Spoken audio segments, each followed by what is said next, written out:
becomes a never ending learner, atau menjadi seorang pembelajar yang tak pernah usai. Mungkin itulah sebetulnya yang seharusnya menjadi tujuan dari hidup manusia. Kita terus belajar akan banyak hal, belajar tentang hal-hal baru dalam kehidupan kita. Belajar bisa dimulai dari buku-buku. Saya ada beberapa buku di sini. Contohnya misalnya kita belajar tentang sejarah Kristen di Jawa misalnya, atau mungkin buku-buku tipis seperti seorang teolog bernama Dietrich Bonhoeffer, dan ada begitu banyak buku lain. Psychology of Religion contohnya, mengenai banyak hal tentang bagaimana agama mempengaruhi psikologi dan bagaimana psikologi melihat agama dan seterusnya. Ada banyak hal yang kita bisa pelajari dari buku-buku, sehingga nggak salah kalau dikatakan buku adalah jendela dari dunia. Melaluinya kita melihat banyak hal. Namun ada cara lain untuk kita bisa belajar, yaitu ketika kita belajar dari kampus kehidupan. Itu dimana ketika kita melihat, mengamati, dan mengambil hal-hal penting di sekitar kehidupan kita. Dan ketika itu terjadi, maka niscaya kita akan terus-menerus belajar. Contoh paling mudah, sekarang kita belajar bagaimana kita hidup cukup lama di rumah dibandingkan mungkin dulu kita hidup cukup lama di luar rumah. Seorang ayah atau ibu belajar menjadi seorang guru bagi anak-anaknya. Bukan sekedar guru dalam ruang-ruang kelas, namun guru dalam rumah masing-masing.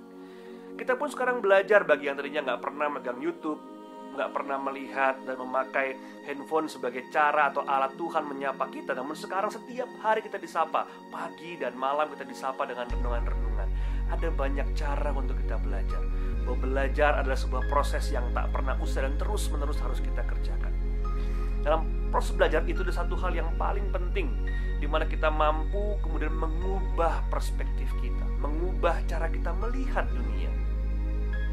Nah, Paulus dalam kitab Roma 12 ayat yang ke-21 mengatakan bagaimana kita harus mengubah perspektif kita.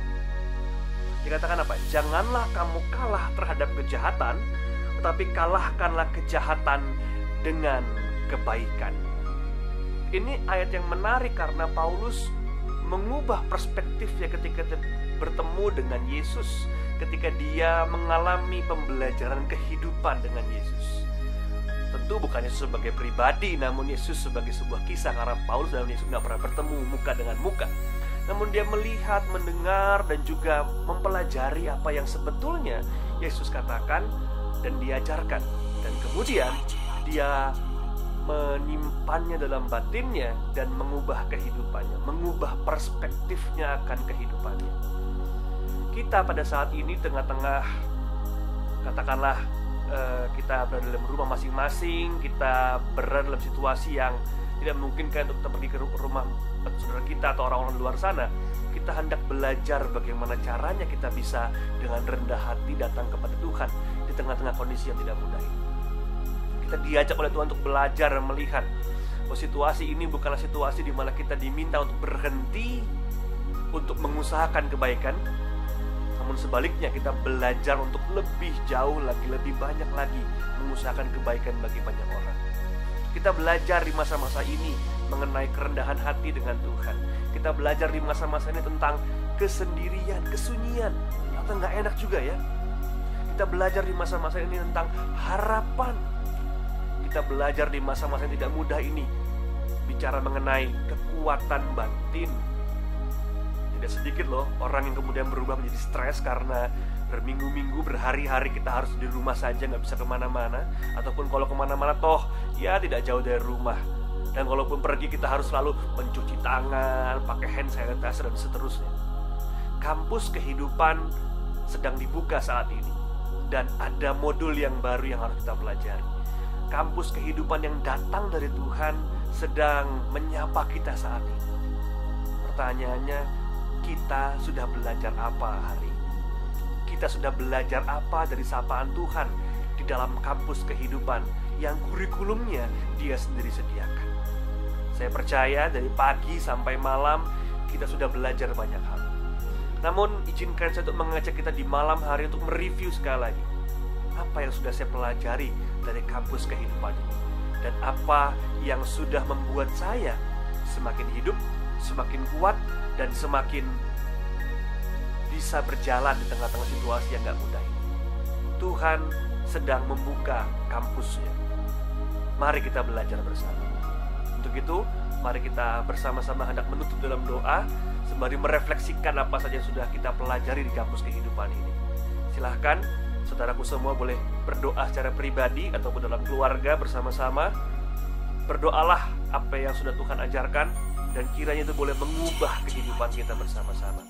Silahkan, Bapak, Ibu, dan jemaat dan saudaraku berdoa. Nanti akan saya tutup dalam sebuah doa bersama.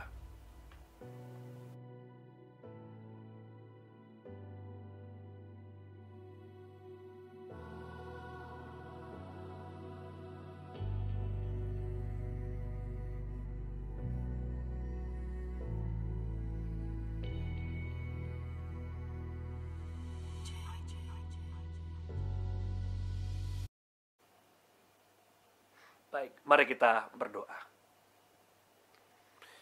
Ya Tuhan, tangan-Mu senantiasa menyentuh, membentuk kami. Untuk itu kami perlu memiliki sikap sebagai seorang murid yang terus belajar dan ingin tahu akan apa yang Kau kehendaki. Dan pertama-tama untuk itu kami perlu melembutkan hati kami dan merendahkan diri kami. Agar niscaya apa yang Kau katakan, apa yang Kau sampaikan boleh benar-benar terinternalisasi, masuk, meresap dalam hati kami dan mengubah kehidupan kami. Terima kasih untuk setiap sapaan dan juga pelajaran yang Kau berikan kepada kami. Inilah kami ya Tuhan, anak-anak-Mu yang terus-menerus mau maju, mau berkembang dan bertumbuh, agar kiranya hidup kami tak pernah sama, namun melalui pertemuan dengan-Mu, kami diubahkan dan kami disempurnakan. Terima kasih ya Tuhan. Amin. Selamat malam saudaraku, selamat istirahat. Tuhan memberkati kita semua. Amin.